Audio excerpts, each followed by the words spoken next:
بسم اللہ الرحمن الرحیم اللہم صلی علی سیدنا مولانا محمد وعلی آلہ وصحبہ وبارک وسلم۔ السلام علیکم ورحمۃ اللہ وبرکاتہ۔ انتہائی مکرم ناظرین، ARYQ TV پر حکمت قرآن پروگرام میں میں ہوں آپ کا میزبان قاری محمد یونس قادری۔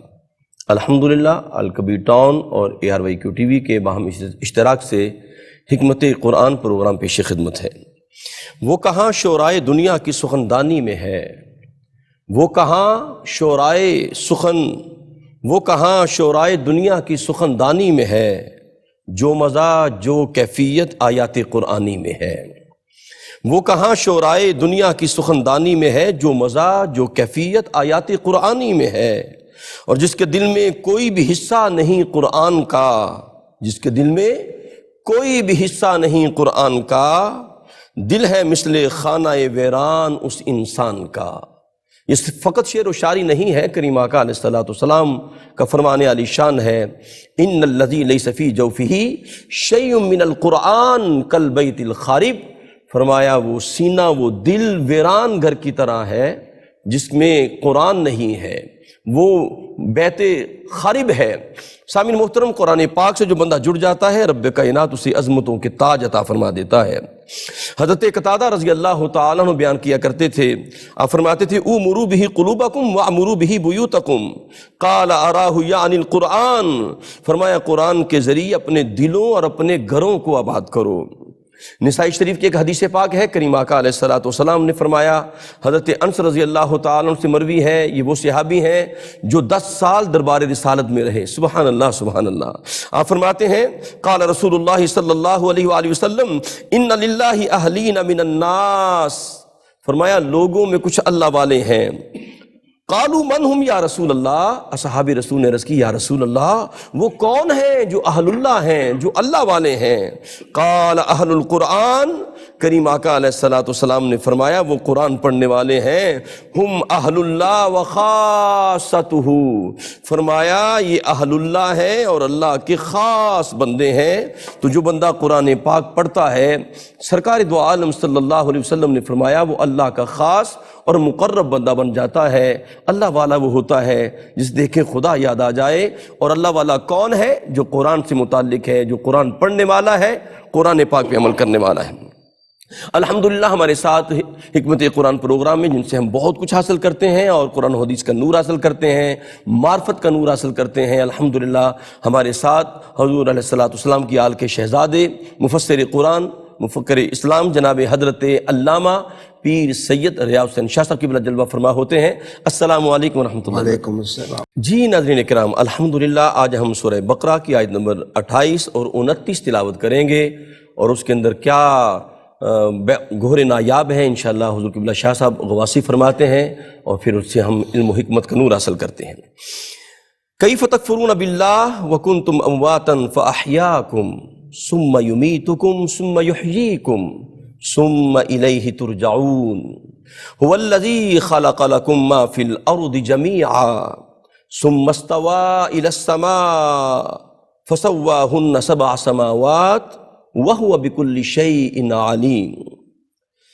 ترجمہ پیش خدمت ہے، تم کیسے کفر کرتے ہو اللہ کے ساتھ، حالانکہ تم مردہ تھے تو اس نے تمہیں زندگی بخشی، پھر وہی موت دے گا تمہیں، پھر زندہ کرے گا تمہیں، پھر تم اسی کی طرف پھیر دیے جاؤ گے۔ وہی ہے جس نے پیدا کیا تمہارے لیے وہ سب کچھ جو زمین میں ہے، پھر توجہ کی آسمان کی طرف تو ٹھیک 7 آسمان بنا دیے، اور وہ خوب جاننے والا ہے اور ہر اسے جو شے ہو۔ سامعین محترم، الحمدللہ آج ہم نے سورہ بقرہ کی آیات بینات پڑھی ہیں، آیت نمبر 28 اور 29۔ اس کے اندر کیا پیغام ہے؟ اور اس میں آغاز میں ہی آپ نے دیکھا موت و حیات کا فلسفہ اس کے اندر ذکر موجود ہے، اور اس آیت کا مرکزی موضوع کیا ہے، اور فلسفہ موت و حیات کے تناظر میں قبلہ شاہ صاحب کی بارگاہ میں سوال پیش کرتے ہیں۔ جی قبلہ شاہ صاحب بسم اللہ۔ محترم قاری صاحب،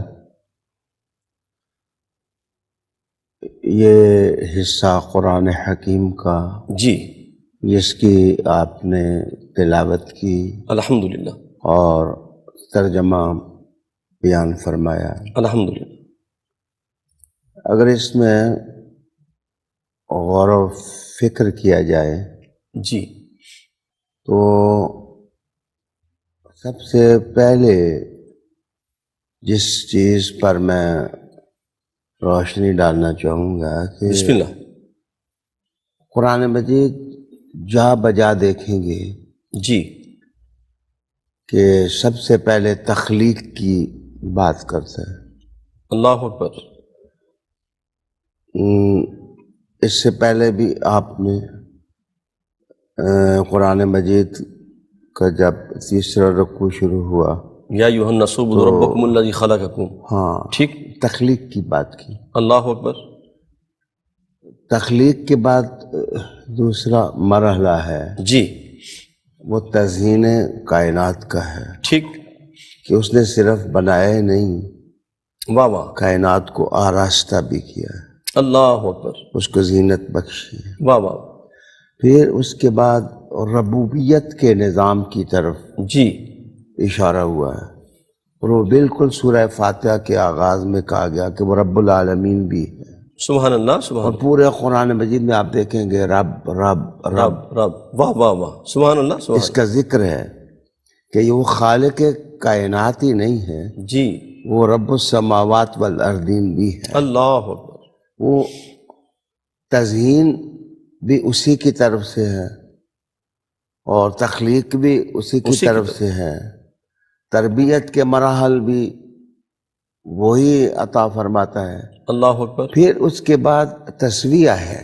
جی تسویہ جس کا ذکر اس آیت میں بھی آپ دیکھیں گے کہ اللہ پاک نے 7 آسمان بنائے ہی نہیں، فسواہن. ہاں سبحان اللہ. فسواہن کا مطلب یہ ہے کہ جس کو جیسا ہونا چاہیے تھا واہ واہ. اللہ نے اس کو ویسا سبحان اللہ. ہی بنایا. اب آپ آسمانوں سے لے کر زمین تک آپ ہر چیز میں آپ غور و فکر کریں. محترم قاری صاحب، بادل برستے ہیں، سبحان اللہ. دھنک سجتی ہے، آہا سبحان اللہ. اور ستارے چمکتے ہیں، سبحان اللہ. ماہتاب آتا اور جاتا ہے، جی آفتاب اپنی روشنیاں بکھیرتا. بکھیرتا ہے، واہ واہ واہ. اور زمین میں دیکھیں پہاڑ وہ صدیوں سے مجنوں بن کر کھڑے ہیں، اللہ اکبر. جیسے کسی کے حسن کو دیکھنے کے مشتاق اور منتظر ہیں. اللہ اکبر. جھرنے پھوٹ رہے ہیں، سبحان اللہ. سمندر موجزن ہیں. اللہ اکبر. تو آپ دیکھیں گے کہ یہ تسویہ کائنات کی ہر چیز میں اللہ کی طرف سے ہے. جی پھر اس کے بعد قرآن مجید استدلال کرتا ہے کہ جب یہ سارے کام وہ کرتا ہے اللہ اکبر. تو استعداد، تو ہدایت طلبی کے لیے تم کشکول لے کر جی جی کسی جی. اور دروازے پر کیوں جاتے ہو؟ ہاں ہاں. جس نے ربوبیت کے نظارے بخشے، جس نے تخلیق کے مناظر بخشے، جس نے تعمیر کائنات کے مراحل تمہیں دیے، وہ ہدایت بھی دینے والا تمہیں وہی ہے. وہی ہے. تو سبحان اللہ. اس آیت کے اندر آپ محسوس کریں گے کہ آغاز سے انجام تک، کہ انسان کا آغاز کدھر سے ہوتا ہے اور اس کا انجام کہاں جا کے ہوتا ہے. پیدائش سے پہلے وہ کیا تھا، زندگی اس نے کیسے گزاری، پھر موت کیسے آئے گی، اور موت کے بعد مراجعت اللہ واہ واہ واہ. یہ کیسی ہوگی. واہ واہ. تو قاری صاحب یہ سارے مراحل ان کی طرف ان آیات کے اندر، 2 آیتوں کے اندر بڑے وقیع اشارات اللہ رب العالمین نے دیے ہیں. اب ایسے ہے کہ آپ کے پاس موتیوں کا خزانہ پڑا ہے، اللہ اکبر. آپ کتنے موتی اٹھا سکتے ہیں؟ قرآن حکیم دعوت نظارہ دیتا ہے کہ آپ اس کے لفظوں کے موتیوں سے فہم و ذکا کی چمک کتنی اپنے دل میں سمو سکتے ہیں. کیا بات. واہ واہ واہ. سبحان اللہ سبحان اللہ. شاہ قبلہ اگلا سوال میرا یہ ہے کہ تبدیلی خدا کے نظام کی طرف انسان کو لے جاتی ہے، اس آیت سے آپ کیسے طرز استدلال فرمائیں گے؟ بسم اللہ. یہ محترم قاری صاحب، اس کے لیے تھوڑا ہمیں اپنے ذہن پر اور اپنی فکری قوت پر جی اور اپنی عقلی قوت پر ذرا بوجھ ڈالنا ہوگا. ہمیں تھوڑا پیچھے ہٹ کر ٹھیک دیکھنا ہوگا ٹھیک کہ انسان اپنی پیدائش سے پہلے کیا تھا. ٹھیک ہے.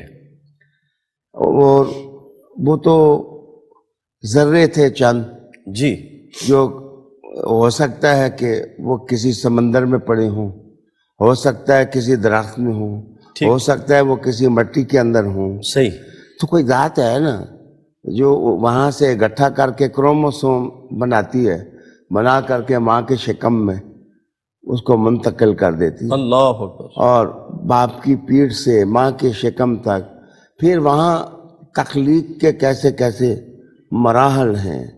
اگر انسان ساری زندگی سوچتا رہے تو انسان کو فرصت نہیں ہے کہ کیسے جو ہے وہ جسومہ ایک وہ جناب تخلیق کا روپ دھارتا ہے. صحیح. اور وہاں سے پھر پیدائش کے مرحلے پھر بندہ بچہ ہوتا ہے، گوارۂ مادر سے وہ جوانی کی دہلیز پر قدم رکھتا ہے، جوانی سے وہ بڑھاپے میں جاتا ہے، کوئی ارذل العمر کو پہنچ جاتا ہے اور کوئی نہیں پہنچتا. پھر اس کو موت آ کر کے اپنی آغوش میں لے لیتی ہے.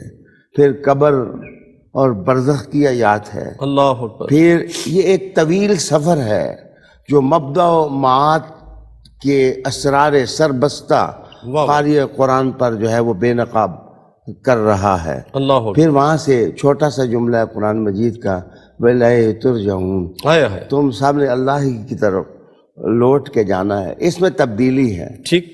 اگر انسان اس تبدیلی کے نظام پر غور کرے اور سمجھنا چاہے کہ کیا تم پیدائش سے پہلے اپنی تاریخ کو سمجھ گئے ہو؟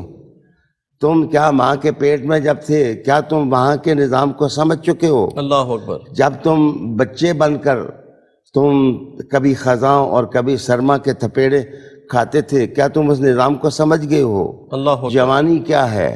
کیا تم جوانی کی بہاروں کا فلسفہ سمجھ گئے ہو؟ کیا تم بڑھاپا سمجھ گئے ہو؟ بندہ بیمار کیسے ہوتا ہے، اس کو صحت کیسے ملتی ہے، اللہ اکبر. اس کے یہاں ہدایت کی تقریب کیسے ہوتی ہے، ٹھیک. اس کا ذہن کس طرح تسلیم اور رضا کی منزلیں طے کرتا ہے. جناب پھر موت آ جاتی ہے. اللہ اکبر. کیا تم موت کو سمجھ سکتے ہو کہ اپنے ہی بھائی بہن کو ہم کفن میں لپیٹ کر کے واہ واہ واہ. مٹی میں چھوڑ کر کے واہ واہ واپس گھر آ جاتے ہیں، اس کے بعد اس پر کیا گزرتی ہے؟ اللہ اکبر. میں عرض کرنا چاہتا تھا کہ اگر اس تبدیلی میں حضرت انسان کا دماغ رک کر کے سوچنے لگ جائے تو اس کے دل سے یہ کلمہ نکلے گا، لا الہ الا اللہ، اللہ کے سوا کوئی معبود نہیں ہے. سبحان اللہ. جو رب ہے وہی معبود ہے، جو خالق ہے وہی معبود ہے، جس نے ہدایت دی وہی معبود ہے. تو رب کریم نے ان تبدیلیوں کا جہاں حضرت انسان کے سامنے روشن کر کے دراصل پیار محبت سے اپنی طرف بلا لیا. واہ واہ واہ. سبحان اللہ. سامعین محترم، کیا خوبصورت انداز ہوتا ہے قبلہ پیر سائیں کا، اور یقین کریں بھی یہ موت و حیات اور یہ تبدیلیاں پھر انسان کو کیسے اللہ کے قریب سے قریب تک کرتی چلی جاتی ہیں. ہمارے ساتھ رہیے، ملاقات کرتے ہیں ایک وقفے کے بعد. جی ناظرین محترم، آپ کا خیر مقدم ہے اور بات ہو رہی ہے تبدیلیوں کی اور موت و حیات کی. حضور قبلہ پیر سائیں نے کیف تکفرون باللہ وکنتم امواتا فاحیاکم ثم یمیتکم ثم یحییکم ثم الیہ ترجعون، یہ جو تبدیلیاں ہیں اور پھر موت و حیات جو ہے، اس پر شاہ صاحب قبلہ کا ایک اقتباس میں پیش کرنا چاہوں گا. آپ فرماتے ہیں قبلہ شاہ صاحب کی یہ شورا آفاق جو تفسیر ہے، تبصرہ، اب اس کے اندر بہت سی گفتگو ہے بڑی لمبی، لیکن میں ایک چھوٹا سا اقتباس پیش کرنا چاہوں گا. قبلہ شاہ صاحب سرکار فرماتے ہیں قرآن مجید کی آیت المناک کفر کی ظلمتوں سے قرآن پڑھنے والوں کو باہر نکلنے کی دعوت دیتی ہے. آیت کا اسلوب جھنجھوڑنے والا ہے، حروف اور لفظوں کا در و بس زندگی اور موت دونوں کو تعجبناک اور اسرار امیز قرار دیتا ہے. حیات کی قدر جاننے والا شخص اس کے آغاز اور انجام دونوں پر ضرور غور و فکر کرتا ہے. وہ انکار کیسے کر سکتا ہے؟ اس پر یہ حقیقت پوری طرح واضح اور آشکار ہے کہ ایک وقت وہ کوئی قابل ذکر شے نہیں تھا، اس کے وجود کے ذروں سے روح دور اور بعید تھی، نسیم حرکت نے اسے چھوا تک نہیں تھا، الست کا جلوہ حیات بن کر چمکا نہیں تھا، جمود و خمود اور مردنی اس کے وجود کے ریزوں کو بکھیرے ہوئے تھی۔ قرآن مجید اس حالت کو موت سے تعبیر کرتا ہے۔ آیت کا عمود موت یا حیات کا معنی نہیں بلکہ ان کے ذائقوں کو چکھ کر اللہ تعالیٰ پر ایمان اور تسلیم تک پہنچانا ہے۔ قرآن مجید موت کی چادر تلے بکھرے پڑے ریزوں کو وجود کے قالب میں ڈھالتے دیکھتا ہی نہیں بلکہ دکھلاتا بھی ہے۔ اچانک گویا حواس، ادراک، حرکات اور اعضاء زندگی کی خوشبو سونگنے لگ جاتے ہیں۔ ہر انسان آئینہ حقیقت میں اپنی خوبصورت، متحرک اور بولنے والی زندہ تصویر کو دیکھ کر زندگی بخشنے والے رب پر دل سے ایمان لانے لگتا ہے۔ اللہ پاک شاہ صاحب آپ کا سایہ سلامت رکھے، اور آپ کے جو لفظ ہیں ایسے لگتا ہے جیسے کوثر و تسلیم میں دلے ہوتے ہیں۔ شاہ صاحب قبلہ، اس آیت مبارکہ جو ہم نے تلاوت کی اس کے اندر صفات باری تعالیٰ کا بھی ذکر ہے، میں چاہوں گا اس پہ روشنی ڈالیے گا۔ محترم، میں تھوڑا پیچھے جاؤں گا جی شاہ صاحب۔ کہ یہ آیت کیفہ سے شروع ہوتی ہے، ٹھیک ٹھیک۔ تو اس پر بیضاوی نے بڑی بحث کی ٹھیک۔ کہ اس آیت کا مخاطب کون ہے۔ اللہ اکبر۔ اچھا، ایک قول مفسرین کا یہ ہے کہ اس میں مسلمانوں کو مخاطب کیا گیا، ٹھیک۔ اور دوسرا قول یہ ہے کہ یہ منکرین کو، کافرین کو مخاطب کیا گیا ہے، ٹھیک ہے۔ اور تیسرا قول یہ ہے کہ کافروں اور مسلمانوں سب کو اس آیت میں مخاطب کیا گیا ہے۔ اور کیفہ تعجب کے لیے ہے، جی۔ اور تعجب کا پہلا معنی جو شیخ زادہ نے بیان کیا، یہ بیضاوی کا مشی ہے، طبیعت مسرور ہو گئی، اللہ اکبر، سبحان اللہ۔ ان کی سطریں جس وقت باسرہ نواز ہوئیں دل میں اتری، ماشاءاللہ۔ تو وہ کہتے ہیں کہ مسلمانوں کو مخاطب کرنے کا معنی یہ کیف تکفرون باللہ، جی۔ تم کیسے انکار کر سکتے ہو، تم کیسے کفر کر سکتے ہو، اللہ اکبر، تم نہیں کفر کر سکتے مانا، واہ واہ۔ تم اس لیے نہیں کفر کر سکتے کہ تم پر جان رسالت نے موت و حیات کے سارے راز اشکار کر دیے ہیں۔ اللہ اکبر، تم سمجھتے ہو کہ حیات کیا ہے، زندگی کیا ہے، اور موت کیا ہے، موت کے بعد کیا ہوگا، جی۔ یہ ساری باتیں جو راز تھیں رسول اللہ علیہ السلام نے تم پر اشکار کر دی ہیں۔ ٹھیک ٹھیک۔ دوسرا اگر معنی یہ لیا جائے کہ اس میں خطاب منکرین کو ہے، کافرین کو ہے، تو پھر اس کا معنی یہ ہوگا کہ کیف تکفرون، تم کیسے انکار کر سکتے ہو اللہ کی ذات سے، تم بہت سارے معاملات میں اپنے عقل کے گھوڑے دوڑاتے ہو، جی۔ لیکن بتائیے جس وقت موت آتی ہے تو تمہارا فلسفہ کدھر جاتا ہے، اللہ اکبر، تمہاری علم آرائیاں کدھر جاتی ہیں، ٹھیک ٹھیک۔ تمہاری نکتہ سنجیاں کدھر جاتی ہیں، تمہارے فلسفے کہاں بھاگ جاتے ہیں۔ موت نے تمہیں اپنی آغوش میں لے لینا ہوتا ہے۔ جی۔ تو کہتے ہیں کہ اگر تم حیات اور موت کی حکمتوں کے سامنے سرنگوں ہوگے تو اس کا مطلب یہ ہے کہ تم خلوص نیت سے اللہ کو مان لو۔ اللہ اکبر، تم اگر دلائل اور براہین کی صداقت پر مخلص ہو کر سوچو گے تو تمہیں جواب مل جائے گا کہ محمد کا خدا سچا ہے، صلی اللہ علیہ نبینا الکریم۔ اور اگر تیسرا خطاب کی تیسری جہت تو کہ اسلامیان عالم کو بھی مخاطب کیا گیا ہے اور منکرین کو، تو پھر کتاب انسانیت ہے، واہ واہ واہ، یہ ہر ایک کے دل سے باتیں کرتی ہے، ہر ایک کے ذہن سے باتیں کرتی ہے۔ جناب، میں دوسری بات اس سلسلے میں عرض کروں گا جی، کہ توحید کے دلائل بڑی سادگی کے ساتھ قرآن مجید نے بیان کیے ہیں۔ اللہ اکبر، اس میں فلسفیانہ انداز آپ نہیں دیکھیں گے، ایسے الخم سے لے کر والناس تک پورے قرآن مجید میں آپ غور و فکر کریں، وہاں فلسفیانہ انداز نہیں ہے۔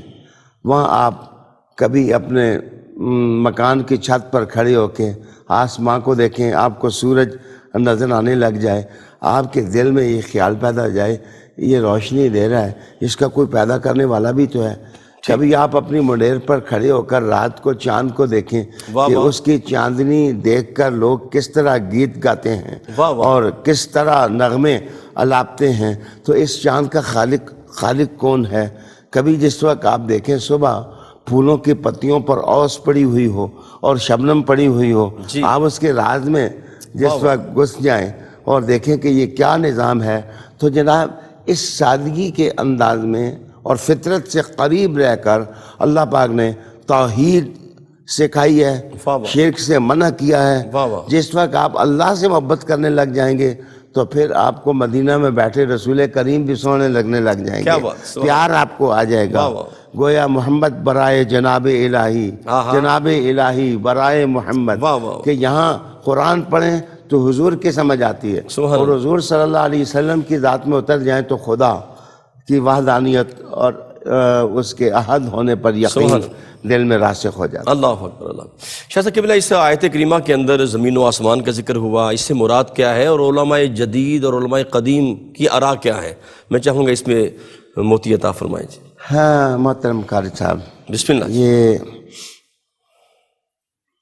عرض کروں گا کہ جو ہمارے علماء قدیم میں سے بھی بعض لوگ ان نے یہ بات کی ہے ٹھیک، کہ جس وقت سما کہا جاتا ہے، آسمان کہا جاتا ہے، تو اس سے مراد قرۂ قمر ہوتا ہے، اس سے مراد قرۂ شمس ہوتا ہے، اس سے مراد قرۂ عطارد ہوتا ہے، اس سے مراد قرۂ مشتری ہوتا ہے، اس سے مراد قرۂ مریخ ہوتا ہے۔ ٹھیک ہے، تو یہ قرے انہوں نے بھی مراد لیے ہیں۔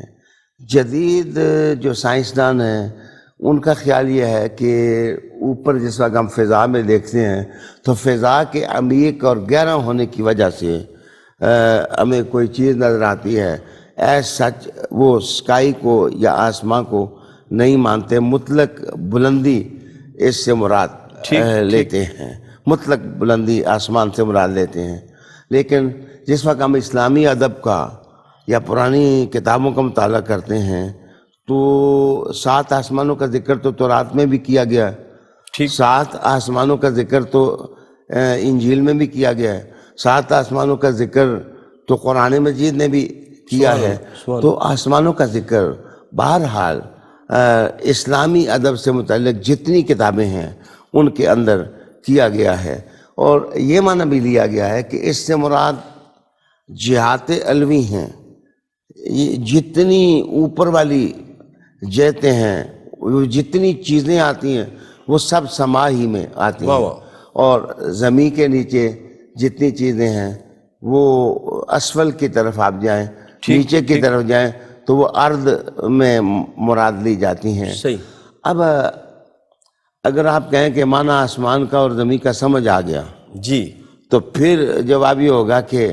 کیا اتنی بڑی کائنات میں خدا کی توحید کا راز تم نہیں سمجھ سکے؟ اللہ، ایک بندہ کہے مجھے سمجھ نہیں آ سکی آسمان، اور سائنسدان یہ بھی کہتے ہیں blind interplay among the physical and chemical forces, کہ یہ ایک اندھا عمل ہے جس سے یہ ساری کائنات پیدا ہوئی ہے۔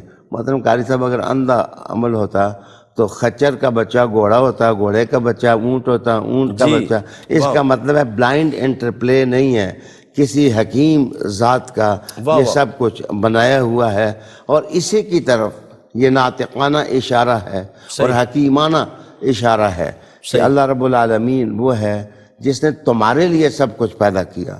اصل زور اس آیت میں اس بات پر ہے کہ اللہ نے تخلیق تمہارے لیے کی، تمہارے سے مراد یہ حضرت انسان، اے حضرت انسان، اگر تو یہ سمجھ جائے کہ یہ سب کچھ میرے لیے پیدا ہوا ہے تو پھر میں اس کو معبود نہیں بنا سکتا۔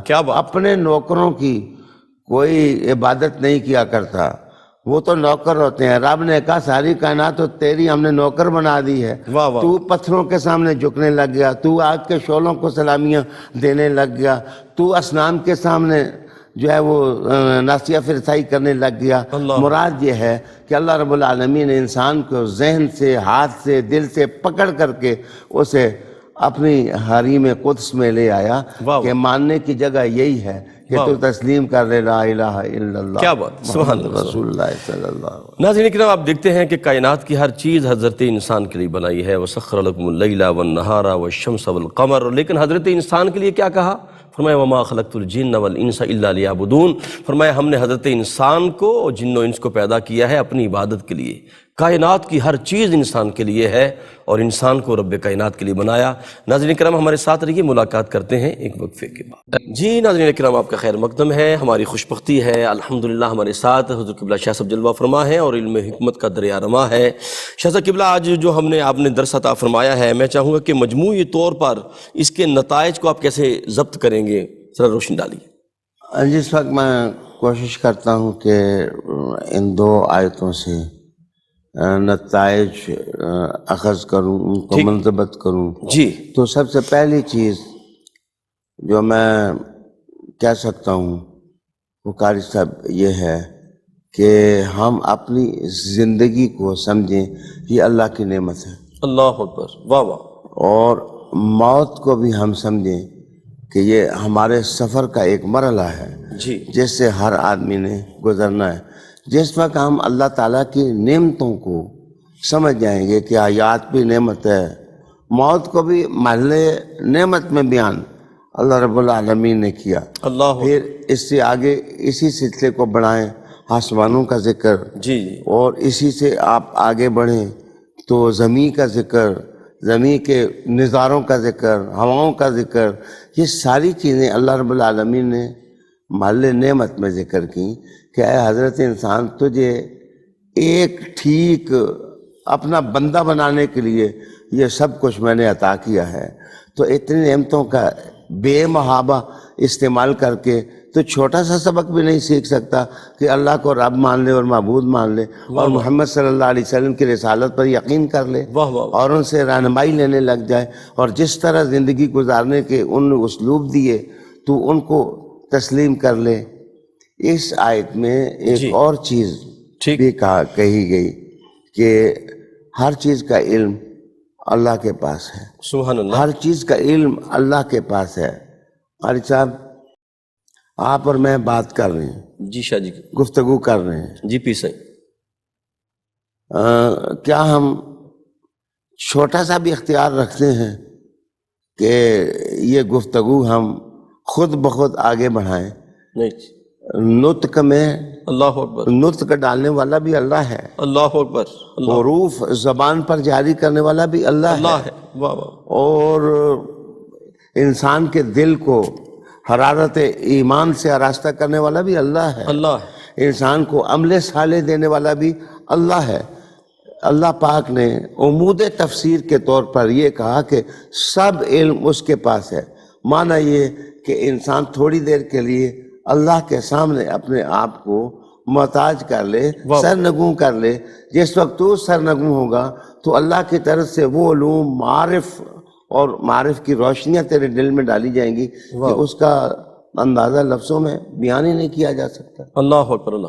ناظرین کرام، حضور قبلہ شاہ صاحب نے ایک جملہ بیچ میں فرمایا تھا کہ موت بھی نعمت ہے، اور دیکھیں قرآن حکیم کے اندر رب کائنات نے فرمایا کل من علیہا فان ویبقا وجہ ربک ذو الجلال والاکرام، آگے کہا فبأی آلاء ربکما تکذبان۔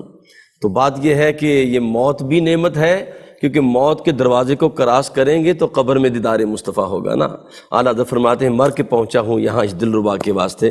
شاہ صاحب قبلہ، اس درس کو سرکار دو عالم نور مجسم سے کیسے جوڑا جا سکتا ہے، اس پہ کچھ موتی عطا فرمائیں۔ بڑا آسان، سبحان اللہ، سادہ، بسم اللہ، اور فطرت سے قریب جواب عرض کروں گا۔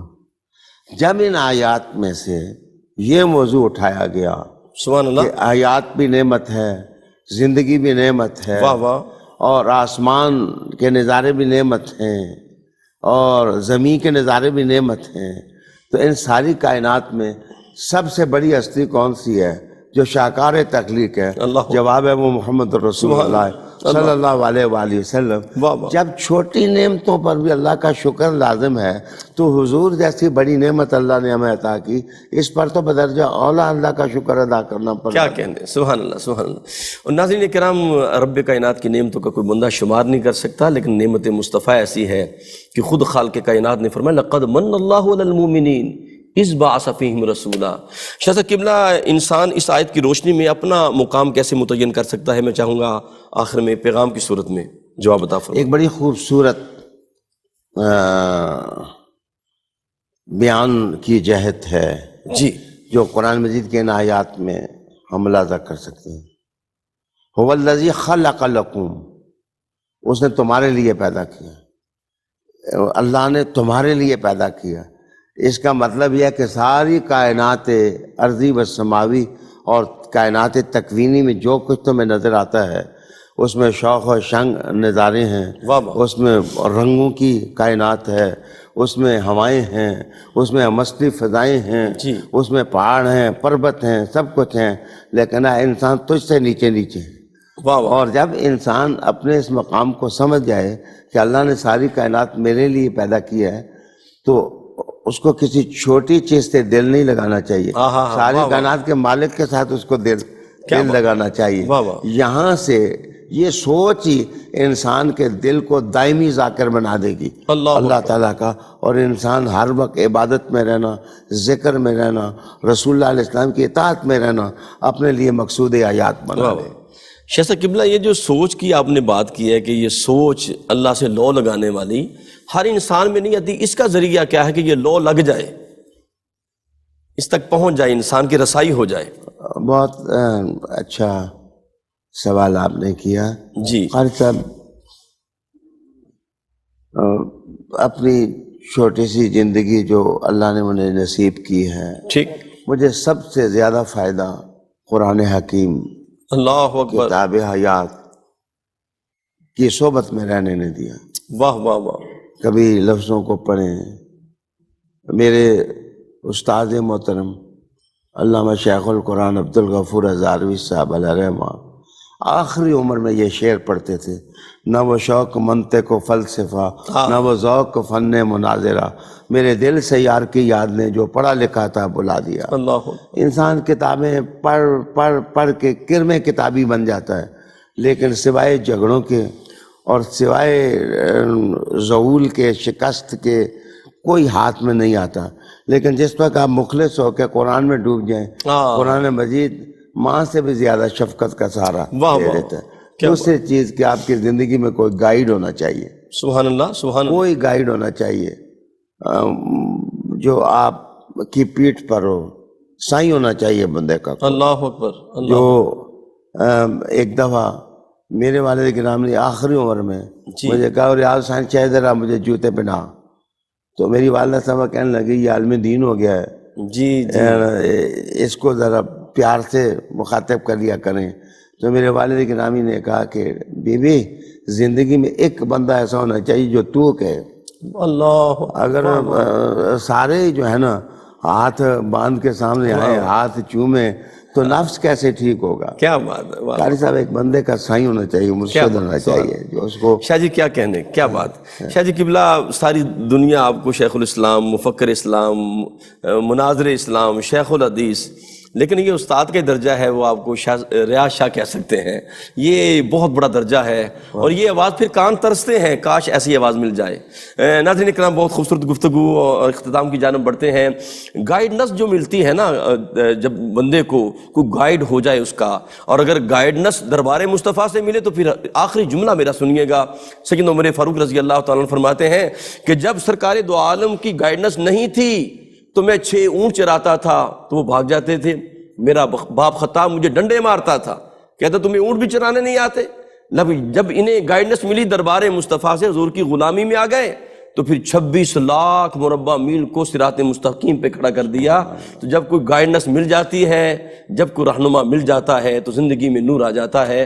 میں حضور قبلہ شاہ صاحب کا، مفسر قرآن، مفکر اسلام حضرت علامہ پیر سید الحسن شاہ صاحب قبلہ کا شکریہ ادا کروں گا، اور یہی دعا میری ہمیشہ رہتی ہے قبلہ شاہ صاحب کا سایہ تا دیر ہمارے سروں پہ قائم و دائم رہے، اور ان کا جو علم و حکمت کا دریا ہے ہمیشہ رواں رہے۔ رب کائنات حضور قبلہ شاہ صاحب کی آل کی بھی خیر فرمائے، اور آپ کے مریدین کی خیر فرمائے۔ اپنے میزبان قاری محمد یونس قادری کو اجازت دیجیے۔ السلام علیکم ورحمۃ اللہ وبرکاتہ۔ ناظرین، اگر آپ ایسی ہی مزید ویڈیوز دیکھنا چاہتے ہیں تو ہمارا ARYQ TV کا چینل سبسکرائب کیجئے اور بیل آئیکن کا بٹن دبانا نہ بھولیے تاکہ آپ سے کوئی پسندیدہ پروگرام مس نہ ہو جائے.